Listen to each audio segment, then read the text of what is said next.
Sir आपन परिचय T ମୁଁ ହେଉଛି ରୋଟରିଆନ୍ ଆଲୋକ କୁମାର ସାହୁ, ସଭାପତି ଭାରତ ବିକାଶ ପରିଷଦ ବାରବାଟୀ ବ୍ରାଞ୍ଚ। आज जो प्रोग्राम है भारत विकास परिषद तापर सर किसी कौन आज हूँ पवित्र रामनवमी, पवित्र रामक जन्मदिन भारत विकास परिषद बारवाटी ब्रांच एक्चुअली भारत विकास परिषद गोटे नेशनल लेवल ऑर्गेनाइजेशन किंतु आम कटक रे तार कौन शाखा नथिला।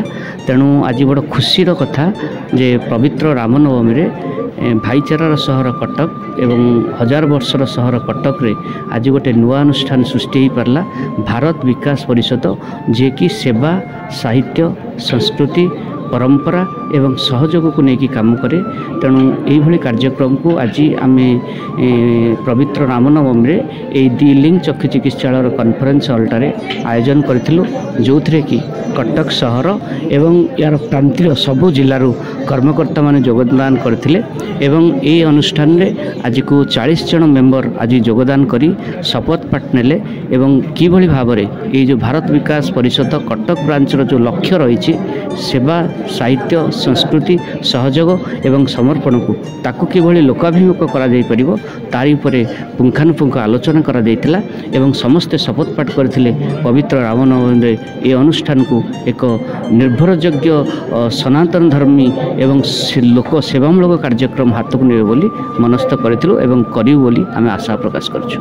धन्यवाद सर। कटक जिले में बर्तमान दायित्व नहीं ब्रांच केमिति भाव में एटा को आम प्रथम 3टी पर्यायर आम आरंभ करने को चाहूँ।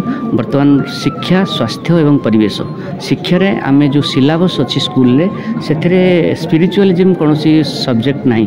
तेणु आम यहाँ आम कलेक्टर सार एवं डीओ डीपीसी सार संगे कथबार्ता करी प्रत्येक स्कूल रे गवर्नमेंट स्कूल एवं प्राइवेट स्कूल रे किभली भाव में स्पिरिचुअलिज्म पर पिलामानक भितर मन भितर निया पार आम गोटे क्लास कर योजना करूँ। यहाँ हूँ शिक्षा उपरे स्वास्थ्य उपरे आम प्रत्येक स्कूल रे चक्षु परीक्षा करने सहित हेल्थ कैंप करने सहित ब्लड डोनेशन कैंप करने मनस्थ करूँ।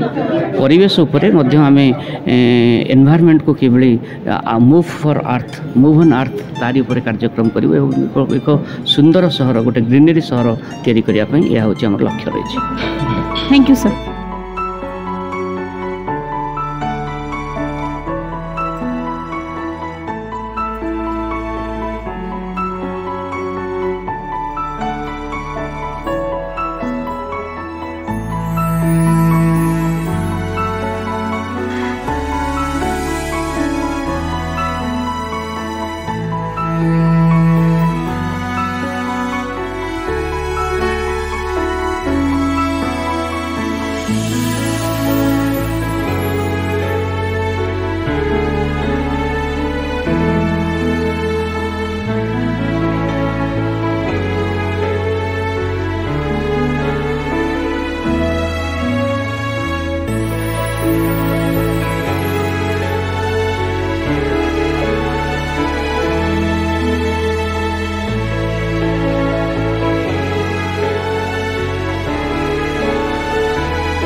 Thank you.